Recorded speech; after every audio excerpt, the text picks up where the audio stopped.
సౌందర్యానికి సౌందర్యముగా అగుపడుతుంది మణిద్వీపములో.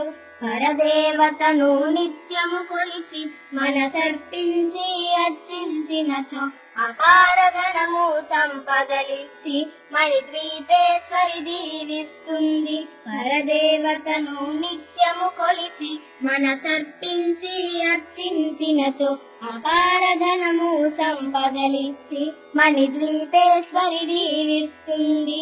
నూతన గృహములు కట్టిన వారు మణిద్వీప వర్ణన 9 సార్లు చదివిన చాలు అంతా శుభమే. మనోఇంద్రియమైనటువంటి మనసు ఎక్కడెక్కడ తిరుగుతూ ఉంటది. ఏదో వాళ్ళు చెప్పినట్టుగా పువ్వులు వేస్తూ ఉంటాం, ఏదో కళ్ళు పెడతాం, కొంతసేపు బయటకు ఆలోచన వెళ్తూ ఉంటుంది. ఇవన్నీ ఏదో నామమాత్రం జరుగుతూ ఉంటాయి. కానీ మనసును నిలపాలంటే అది అంత సులభంగా నిలుస్తుందా? అంత సులభం కాదు. మరి అటువంటి ఆ మనసుని భగవంతుడి మీద పెట్టడం, అది అమ్మవారే ఇవ్వాలి అనుగ్రహం. మీకు చిన్న కథ చెప్తాను వినండి జాగ్రత్తగా. మనందరికీ రాజుగారి 7 చేపలు కథ తెలుసు కదా, తెలుసా?